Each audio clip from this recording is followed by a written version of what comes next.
नमस्कार दोस्तों, मैं रंजीत सिंह आपके अपने YouTube चैनल लाल किताब का मजमून में स्वागत करता हूं, अभिनंदन करता हूं। दोस्तों, जैसे कि मकान के ऊपर मैं चर्चा कर रहा था, उस पर ही मैं आपको आगे बताने जा रहा हूं।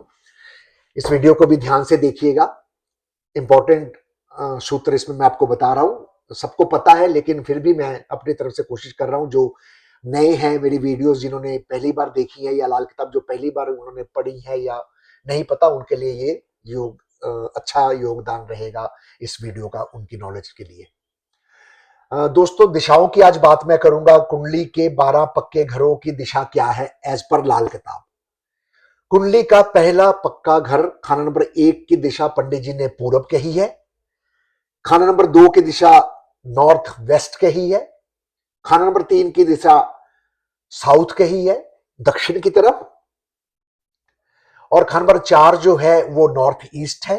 खाना नंबर 5 जो है वो भी ईस्ट है, मगर ईस्ट की दीवार से तात्पर्य है कि जो आपकी बाउंड्री वॉल है उसकी जो ईस्ट की तरफ दीवार होगी, वो सारी दीवार आपको खाना नंबर 5 दर्शाएगी।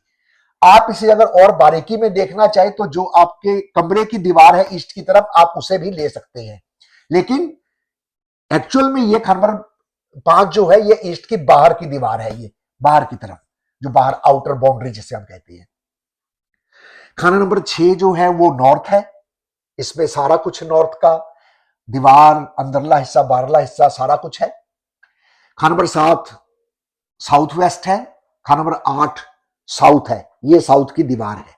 जैसे मैंने 5 में आपको बताया ईस्ट की दीवार, ऐसे ही ये साउथ की दीवार है 8 में। और 9 में, 9 को हम ब्रह्म स्थान कहते हैं, मरकज कहते हैं, सेंटर पॉइंट कहते हैं।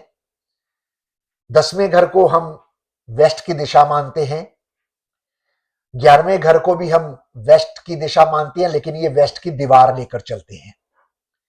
और 12वें घर को हम, जो पक्का घर है खाना नंबर 12, उसे हम साउथ ईस्ट मानते हैं। अब दोस्तों, ये तो दिशाएं होगी। अब आपने क्या करना है, आपने अपनी कुंडली का जब एनालिसिस करना है, उसमें आपने देखना है कि आपकी कुंडली में जो अच्छे ग्रह हैं, जो उच्च के ग्रह हैं, जो कायम ग्रह हैं, जो तंदुरुस्त ग्रह हैं, उनके अकॉर्डिंग वो जिस दिशा में बैठे हैं, अगर वो दोस्त दिशा में बैठे हैं, दोस्त के घर में बैठे हैं, फिर आप उन ग्रहों की चीजें उन्हीं दिशा में कायम करेंगे तो वो ग्रह आपको दिन दुगना रात चौगुनी तरक्की देगा। अगर आपके ग्रह किसी ऐसे घर में बैठे हैं जो उनके शत्रु के घर हैं, और आपने वहां उस ग्रह की एनर्जी रख दी, एक्टिव कर दी, तो आपको उस घर से संबंधित बहुत सी परेशानियों का सामना करना पड़ेगा, अनगिनत परेशानियों का सामना करना पड़ेगा। इवन लाल किताब तो यह भी कहती है कि जन्म कुंडली के उपाय कर करके अगर आप थक गए हैं तो एक बार मकान कुंडली जरूर देख लें, क्योंकि मैंने शुरुआत में कहा था कि एक एक कीट लगी हुई काउंट होती है। एक एक कीट, कहां हवा ज्यादा है, कहां हवा कम है, कहां अग्नि ज्यादा है, कहां अग्नि कम है, कहां क्या चीज कम है, ज्यादा है, ये बहुत मायने करती है ना। बैलेंस्ड होना चाहिए हर चीज। तो जो ग्रह मंदा है, मंदी राशि में बैठा है, नीच है, उस ग्रह की आशिया को आप उस डायरेक्शन में, उसके दुश्मन ग्रह की आशिया को उस डायरेक्शन में आप स्थापित ना करें। नेचुरल चीजों को स्थापित करें। जो अच्छे ग्रह बैठे हैं उनकी नेचुरल चीजें, जैसे चंद्रमा, मान लीजिए खाना नंबर 2 में बैठा है, नॉर्थ वेस्ट में है आपका चंद्रमा कुंडली में, नॉर्थ ईस्ट में है, ईस्ट में है ना। तो आप इन डायरेक्शनों में पानी का जो साधन है वो बना सकते हैं, है ना, रख सकते हैं। चांदी स्थापित कर सकते हैं, अपनी माता का कमरा वहां रख सकते हैं, दादी का कमरा वहां बना सकते हैं। लेकिन अगर आपकी कुंडली में खाना नंबर 4 में या 2 में कोई इसके दुश्मन ग्रह आ जाते हैं, है ना, तो अगर आप वहां उन दुश्मन ग्रहों की चीजें स्थापित करते हैं तो वो ग्रह उस संबंधित रिश्तेदार को भी तंग करेगा और उस संबंधित आशिया कारोबार को भी तंग करेगा। जैसे नॉर्थ ईस्ट की हम बात करें, है ना, तो नॉर्थ ईस्ट में अगर आप चंद्र के दुश्मन, है ना, चंद्र दुश्मनी करता है बेसिकली बुध से, और चंद्र से दुश्मनी करने वाले बहुत हैं प्लेनेट, है ना। राहु भी है, केतु भी है, शनि भी है ना, और भी कई प्लेनेट हैं जो इससे दुश्मनी करते हैं। तो अगर आप इन दुश्मन ग्रहों की चीजें वहां रख देंगे तो वो दुश्मन ग्रह एक्टिव हो जाएगा, तो वो जो है ब्लास्ट करेगा वहां पर, है ना। अब देखिए पंडित जी ने कहां बात कहां की कहां जोड़ी है, आप लोगों ने पढ़ा होगा धर्मी टेवा, खा नंबर 4 में आकर पापी ग्रह पाप ना करने की कसम खा लेते हैं, है ना। लेकिन पंडित जी ने यह भी साथ में लिख दिया हिडन कि अगर आप वहां पर राहु की चीजें लाकर स्टोर कर देंगे तो वो उस ग्रह की चीजें वहां पर स्टोर हो गई और वहां वो ग्रह आपको मंदा फल देना शुरू कर देगा। यही चीज मैं आपको कहने जा रहा हूं, बस यही मैं समझाने जा रहा हूं, समझाना चाहता हूं आपको कि लाल किताब सीक्वेंस में नहीं लिखी गई, बहुत बारीकी से लिखी गई है और बहुत हिडन पॉइंट दिए गए हैं। इन सबको हमने आपने खोलना है ना। राहु 4 में आ जाए पाप ना करने की कसम खाते हैं, केतु 4 में आ जाए पाप ना करने की कसम खाते हैं, शनि 4 में आ जाए पाप ना करने की कसम खाती है, बुध 4 में आ जाए तो राहु केतु भी पाप नहीं करेंगे, पापी प्लेनेट उस टेवे में बुरा फल नहीं देंगे। लेकिन जो प्लेनेट वहां आया है उस चीज की अगर आप आशा कायम कर लेते हैं तो वो नुकसान देगा ही देगा। इसको आप इस तरीके से समझिए, मकान कुंडली में आप किस तरह इसको फिट कर सकते हैं। देखिए कितना अच्छा तरीका पंडित जी ने हमें समझाया है। मकान में कोशिश कीजिए कि पौड़ियों सीढ़ियों स्टेयर्स के नीचे कुछ भी ना रखें, साफ रखें, स्टेयर्स हमेशा साफ रखिए। मकान में अलग अलग तरह के रंग मत करवाइए, यहां नीला करवा दिया, वहां पीला करवा दिया, वहां हरा करा दिया, वहां गुलाबी करा दिया, वहां लाल करा दिया। ऐसे रंगों में मत जाइए। अलग अलग तरह की एनर्जी किसी के कहने पर, किसी और थ्योरी के हिसाब से सोच समझ कर करवाइए, ये आपको नुकसान देंगे। कोशिश कीजिए कि आप अपने मकान में व्हाइट कलर करवाइए, ऑफ व्हाइट कलर करवाइए। ये कलर शांति के प्रतीक है। इन कलर के ऊपर हर रंग चढ़ जाएगा लेकिन काले नीले रंग के ऊपर कोई रंग नहीं चढ़ेगा, लेकिन सफेद रंग पे सब रंग चढ़ जाएंगे। यानी कि अगर आपका घर सफेद है तो उसमें अगर कोई नेगेटिव एनर्जी आपने रख भी दी है फिर भी उस चीज का प्रभाव कम हो जाएगा, क्योंकि चंद्रमा हर चीज के नेगेटिविटी को दूर करता है। इसलिए भी पंडित जी ने चंद्रमा को हर घर में राशिफल का लिखा है। रंग से संबंधित आपको बता दिया, दिशाएं आपको बता दी, सामान कहां क्या रखना है वो आपको समझा दिया जितनी मुझे ज्ञान है। टॉपिक बहुत लंबे हैं क्योंकि मेरा मोटिव है 10-10, 15-15 मिनट का वीडियो डालना, 2-2 घंटे का वीडियो मैंने नहीं डालना है। मैंने अपना टाइम नहीं बढ़ाना है, मुझे जरूरत नहीं है उस चीज की। मुझे लाल किताब पढ़ाकर ही अच्छी मेरा गुजर बसर हो रहा है और जेन्युइन में हो रहा है ना। तो इसके बाद आपने जो और इंपॉर्टेंट चीज देखनी है, तो प्लॉट को लेते समय, मकान को लेते समय आप एक दो चीजों का और ध्यान रख सकते हैं दिशाओं के प्रति। देखिए इन जनरल, जैसे मैंने पहले वीडियो में कहा कि पूरब, उत्तर, पश्चिम और दक्षिण सीरीज बाई ये दिशाएं घटती जाती है पावरफुली। लेकिन एक्चुअल में जो लाल किताब में बताया गया है उसमें पूरब को सबसे अच्छी दिशा, पूरब के बाद पश्चिम को अच्छी दिशा बताई गई है, पश्चिम के बाद उत्तर को अच्छी दिशा बताई गई है और उसके बाद दक्षिण को सबसे बुरी दिशा बताई गई है।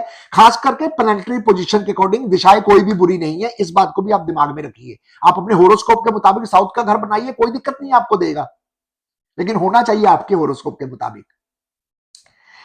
जो व्यक्ति सरकार से संबंधित काम करता है, जॉब करता है, टेंडर लेता है वगैरह वगैरह, वो कोशिश करे ईस्ट की दिशा का मकान ले बनाए। जो व्यक्ति लेबर से रिलेटेड काम करता है वो व्यक्ति वेस्ट की तरफ का मकान ले। जो व्यक्ति व्यापार अपना करता है, ट्रेडिंग का काम करता है, वो व्यक्ति नॉर्थ का ले। जो व्यक्ति आग से संबंधित, मंगल से संबंधित काम करता है वो साउथ की दिशा का ले। इस तरह तरीके से भी आप जोड़ सकते हैं। और ये मकान जिसकी रजिस्ट्री है उसी पर लागू होगा, सब पर लागू ये रूल नहीं होगा। और लाल किताब में कुछ ग्रहों की प्लैनेटरी पोजीशन, जैसे शनि 3 वाले को साउथ का मकान मना कर दिया टोटली, तो हमने वहां नहीं लेना है। शनि 3 वाले को साउथ का मकान मना कर दीजिए, वेस्ट ले सकता है, ईस्ट भी नहीं लेना है साउथ वाले ने, अब शनि 3 वाले ने। शनि 3 वाले ने ईस्ट का मकान भी नहीं लेना है, सिर्फ वेस्ट का मकान बताया गया है शनि 3 वाले को। और शनि लगन वाले को ईस्ट का मकान लेना है, वेस्ट का मकान नहीं लेना है।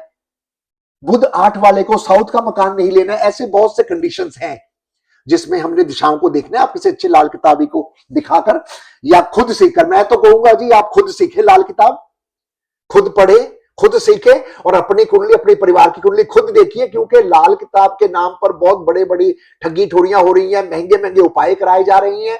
लाल किताब में कहीं भी महंगे उपायों का जिक्र नहीं है। अगर कहीं जिक्र है तो वो सोना चांदी आपके घर में ही रहेगी, उसे बाहर कहीं दबाने का, जलाने का, फेंकने का, जल प्रवाह करने का कोई रेमेडी नहीं है। महंगी कोई रेमेडी नहीं है। ज्यादा से ज्यादा एक सिक्के की रेमेडी लाल किताबी कराते हैं, जो 4 किलो का सिक्का, 4 नारियल सूखे, जल प्रवाह करवाते हैं, वो 1100 रुपए का वो सिक्का आता है, वो करवाते हैं, है ना। लेकिन वो भी अवॉइड कीजिए, क्योंकि सिक्का भी पानी को दूषित करता है, उसको भी अवॉइड कीजिए। 4 किलो की जगह आप 400 ग्राम का छोटा टुकड़ा डलवा दीजिए, या और भी बहुत से उपाय हैं जो इसको छोड़ के किए जा सकते हैं, है ना। प्लेनेटरी पोजीशन देखनी पड़ती है, कहीं भी बैठे हुए ग्रह का उपाय डायरेक्ट मत कीजिए, बहुत सोच समझकर उपाय होते हैं। लाल किताब के ग्रामर है, ग्रहफल राशिफल का चैप्टर है ना, दौरे का ग्रह है, कौन सा ग्रह है, ये सब कुछ देखना पड़ता है। प्लीज ये सब देखने के बाद ही आप करें। और जो मैंने पिछले एपिसोड में आपको कहा था 1, 3, 5, 7 अगर बैलेंस बचता है तो वो अच्छा है, 2, 4, 6, 8 बचता है तो वो बुरा है। 2, 4, 6, 8 वालों के लिए रेमेडीज है, वो जो लाल किताब के ज्योतिष है उनको पता है कि 2 बचे तो कौन सी रेमेडी, 4 बचे तो कौन सी, 6 बचे तो कौन सी, 8 बचे तो कौन सी। अगर नहीं पता तो आप लाल किताब सीखें, पढ़ें और अपनी रेमेडी खुद से करें, किसी के कहने पर यूं ही कोई रेमेडी ना करें। हाँ, साउथ के मकान के लिए मैं आप लोगों को, वैसे तो साउथ के मकान के लिए प्लेनेटरी पोजीशन के अकॉर्डिंग पंडित जी ने बहुत सी अलग अलग रेमेडीज करवाई है ना। लेकिन इन जनरल साउथ के मकान के लिए अगर आप 1 साल में एक बार एक बकरी का दान कर देते हैं किसी ऐसे व्यक्ति को जो नीडी हो, जरूरतमंद हो, जो उस बकरी का दूध निकालकर पिए, उसका पालन पोषण करे, तो आपको साउथ का मकान कोई बुरा असर नहीं देगा। एक बार आप बकरी कर दीजिए, उसके बाद आप कभी कभी गाहे बगाहे साल में, 6 महीने में, महीने में एक बार बुध की अशिया का खैरात दान, है ना, खैरात मतलब बांटना, दान करना, बांट दीजिए, है ना। बुध की आशियां लेकर 1-1 किलो मूंगी साबत दाल लेकर आप गरीबों में तकसीम कर दीजिए 1-1 किलो, है ना। या बुध की और बहुत सी आशियां हैं जिसे आप दे सकते हैं, है ना, बांट सकते हैं, ठीक है। तो वो साउथ का मकान और बुध आपके किस घर में है उसे जरूर देख लीजिएगा। कहीं अच्छे ग्रह का, उच्च के ग्रह का आप उपाय ना करते रहना, तो वो भी अच्छा फल नहीं देगा। हाँ, अगर आपका साउथ फेस मकान है तो मंगल आपका बढ़िया है तो भी जो है साउथ फेस बुरा असर नहीं देगा। इवन आपकी कुंडली में बुध अच्छा है तो भी मंगल बद का मकान आपको कोई बुरा फल नहीं देगा। ये लाल किताब की लाइन है, मेरी नहीं। चलिए, अपनी वाणी को विराम देता हूं। तब तक के लिए आपसे अनुमति चाहता हूं। अगले वीडियो में आपसे नया टॉपिक लेकर फिर हाजिर होऊंगा। तब तक के लिए धन्यवाद, नमस्कार, सत श्री अकाल।